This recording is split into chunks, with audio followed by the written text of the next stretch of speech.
Vivemos como que em camadas. Ao longo dos anos, a cultura e os modos de vida das diferentes sociedades vão se sobrepondo e é a arqueologia que vai desvendando, vai analisando e descodificando estas questões. O local onde estamos conta-nos mais de 5.000 anos de histórias da história do homem. Neste programa, João Luís Cardoso fala-nos de arqueologia no povoado fortificado de Leceia. No Fugas, uma exposição que se prolonga online, Dona Maria da Glória, um registro intimista no Arquivo Nacional da Torre do Tombo. Leceia, achados arqueológicos. Câmara Municipal de Oeiras, Centro de Estudos Arqueológicos do Concelho de Oeiras. Culto da fertilidade, estatuetas de terracota de suídeos encontradas em Leceia. Hoje, no Magazine da Universidade, está connosco o professor catedrático de Pré-História e Arqueologia da UAB, da Universidade Aberta. Já dirigiu mais de uma centena de campanhas de escavações em Portugal. O professor João Luís Cardoso, muito obrigada por estar aqui connosco. Aqui, de facto, será a minha primeira pergunta. Onde é que estamos? Porquê a escolha deste local, professor? Estamos no povoado pré-histórico de Leceia, no Concelho de Oeiras, um sítio de grande relevância para a arqueologia peninsular e, em particular, para a pré-história da Europa Ocidental. Porquê de grande relevância? De grande relevância porque, ao longo de 20 anos de escavações que aqui dirigi, entre 1983 e 2002, foi possível escavar uma área que é das áreas mais extensas até ao presente escavadas em sítios comparáveis com este, que ultrapassa os 11.000 metros quadrados.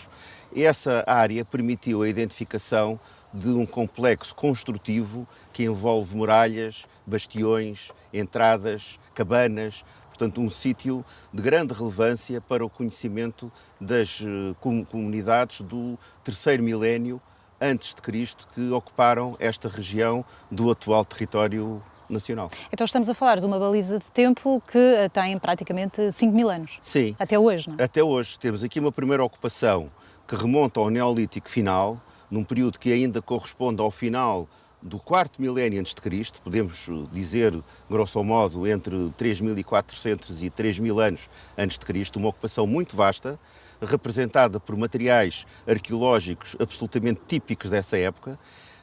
Houve possivelmente um pequeno hiato na ocupação do sítio na transição do quarto milénio para o terceiro milénio e depois logo a partir de 2.800, 2.900 anos antes de Cristo foi aqui construída uma fortificação de grande importância e nós podemos dizer com este rigor estas datas porque temos cerca de 40 análises de carbono 14 que permitem balizar em termos absolutos as diversas ocupações que aqui tiveram lugar. Porquê uma fortificação neste local? A fortificação explica-se exatamente pelas características que então existiam sociais.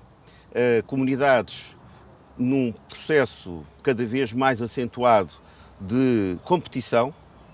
Essa competição era pelos recursos, tal como infelizmente ainda hoje acontece, levou a situações de conflito, potenciais ou reais.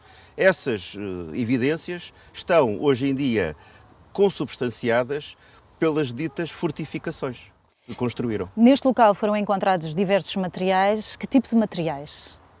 Os materiais que faziam parte do cotidiano dessas pessoas.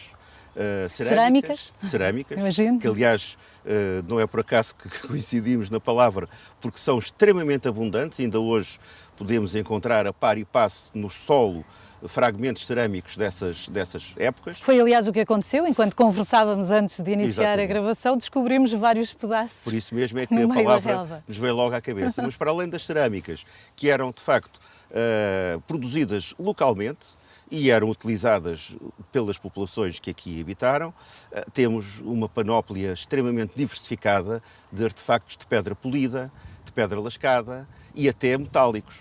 Nesta altura, a partir de cerca de meados do terceiro milénio, cerca de 2.500 anos antes de Cristo, começou a produzir-se de uma forma sistemática a utensilagem em cobre. E a prova disso é que nós temos aqui não só os artefactos de cobre, mas também a prova da sua produção local, porque encontramos os cadinhos de fundição, encontramos as escórias de fundição e até os pingos que saltavam do lume a quando da fusão do metal. Verdadeira civilização às camadas. Encontraram aqui vários momentos da nossa história, vários momentos, da história da humanidade. Entre os finais do quarto milénio, essas comunidades que referi do Neolítico final, e os finais do terceiro milénio, cerca de 1000 anos depois, encontramos aqui, como dizia muito bem, uma sucessão de ocupações que consubstanciam justamente uma realidade social e económica que nos é permitido vislumbrar com base na interpretação dos materiais encontrados. Professor João Luís Cardoso, e porquê este local, isto é, porquê o Concelho de Oeiras? Como é que imaginou, começou esta investigação há mais de 30 anos, creio eu, há cerca de 30 anos, porquê aqui? Havia estudos anteriores, imagino? A vida, como diz o outro, é feita de coincidências. E aqui aconteceu, de facto, uma coincidência muito interessante, que era o facto de eu, na altura, morar em Caxias, tinha 12 anos, foi-me oferecido um livro do general Carlos Ribeiro, que foi o primeiro homem que se dedicou a este sítio. Século XIX. No século XIX, 1878. E no fim de semana, imediatamente a seguir a essa oferta, eu meti-me na minha bicicleta e vim para aqui. A partir daí, nunca mais este sítio me saiu da cabeça.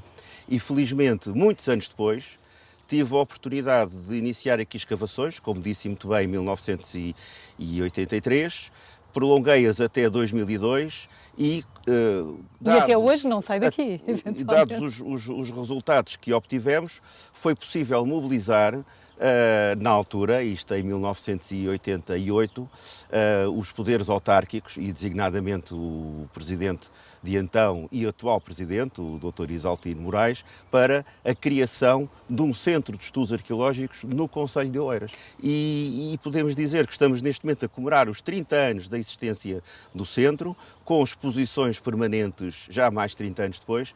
Podemos dizer que foi uma aposta bem sucedida, não só pela matéria-prima ser boa, porque é, mas também porque houve pessoas à altura, uns de a apoiar e outros de a corporizar e construir cada dia que passa. E isso hoje, de facto, é reconhecido unanimemente por todos, tanto no país como internacionalmente. Professor, aqui tão perto do mar, do Rio Tejo, pelo menos do Rio Tejo e do mar, claro, há também investigação subaquática, arqueológica? Como dizia, as câmaras municipais, sobretudo aquelas que têm uma frente ribeirinha, têm interesse em conhecer o património subaquático, até quanto mais não fosse devido à informação que deve conter os planos diretores municipais.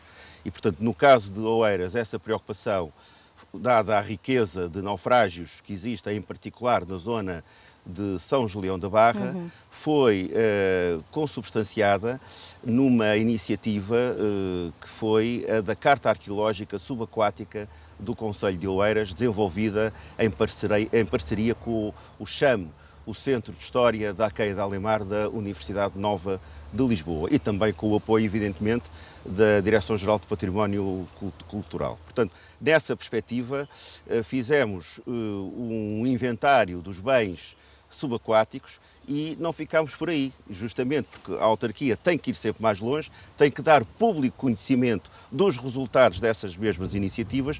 Fizemos uma exposição onde apresentámos os principais resultados desse projeto e algumas das peças recuperadas, umas no âmbito do projeto, muitas outras já conhecidas anteriormente.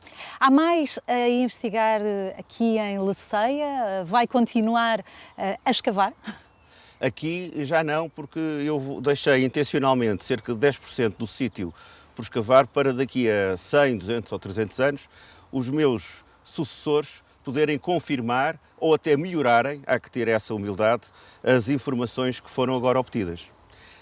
Aqui já não, mas o Concelho de Oeiras é riquíssimo em espólios arqueológicos e posso dizer que uma das vertentes principais da atuação neste momento é a arqueologia urbana no âmbito da minimização dos impactos decorrentes da construção de obras públicas, em particular obras municipais, como aquelas que estão a ocorrer neste momento no Centro Histórico de Oeiras e que requerem um acompanhamento arqueológico. Acredita que incentivaram, que Oeiras incentivou outras autarquias para este cuidado com o património? Sem dúvida. É o caso de Vila Franca de Xira, que efetivamente tomou conhecimento numa fase precoce destes resultados e que eles próprios, por iniciativa da autarquia e dos arqueólogos que lá estavam a trabalhar, criaram também um centro com uma natureza parecida. Também a Câmara Municipal de Lisboa, que neste momento tem um centro de arqueologia, tinha arqueólogos dispersos por várias unidades orgânicas, por vários serviços, neste momento tem um centro. Eu penso que isto não é por acaso.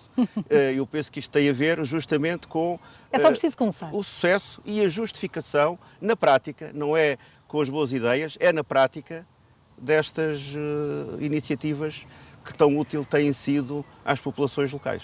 Professor João Luís Cardoso, muito obrigada por esta viagem ao passado de quase 5.000 anos até à nossa época. Já a seguir vamos ao Fugas, Dona Maria da Glória, um registro intimista em exposição no Arquivo Nacional da Torre do Tombo.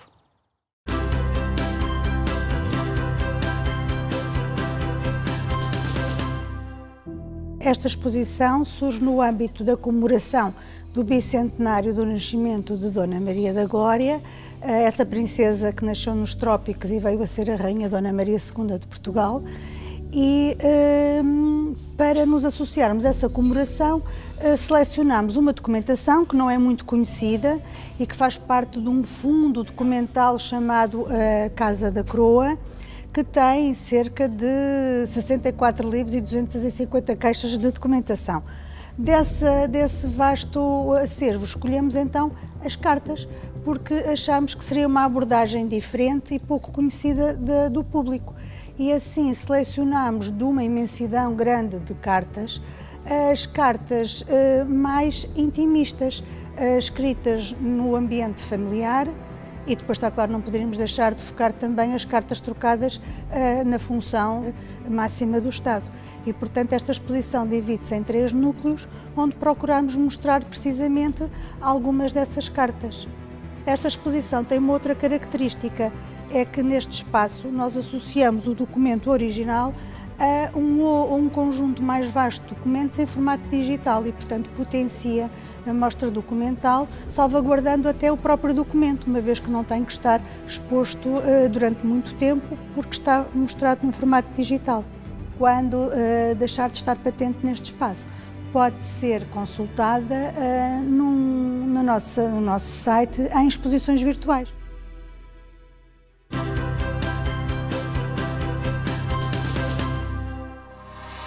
Professores e estudantes da Unidade Curricular Trabalhos de Campo 2 estiveram em Reguengos de Monsaraz, onde, entre outros locais, visitaram a herdade do Esporão. A herdade apresenta condições únicas para a agricultura.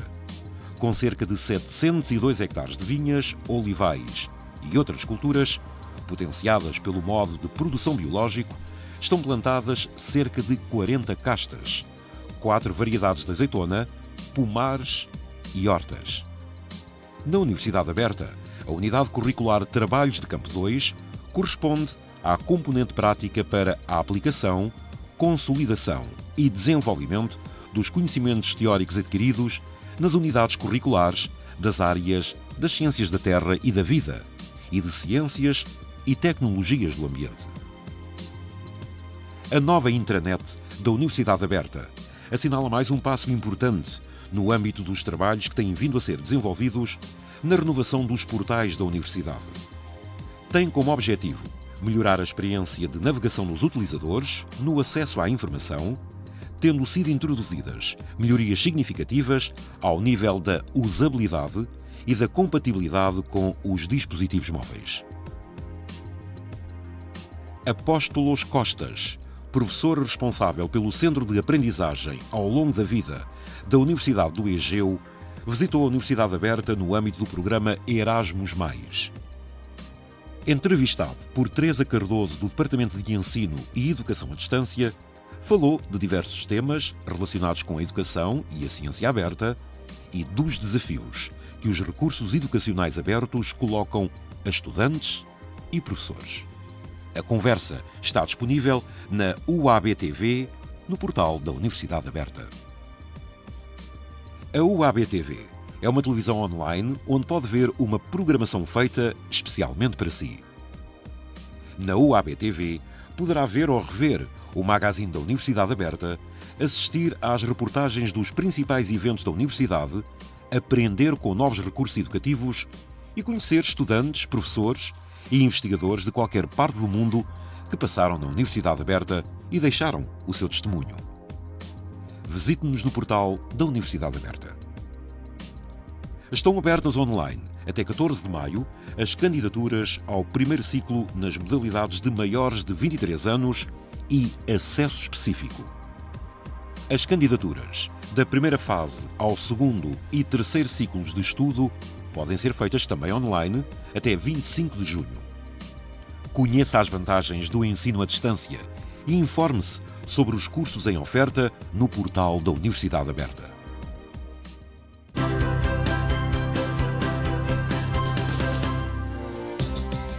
A Universidade Aberta é a Universidade Pública Portuguesa de Ensino à Distância. Esteja atento ao portal da UAB e aceda a todas as informações sobre iniciativas e cursos. portal.uab.pt. A Universidade Aberta está em qualquer lugar do mundo, também através das redes sociais. Informe-se, comente e partilhe informações. Até ao próximo programa. Fique bem.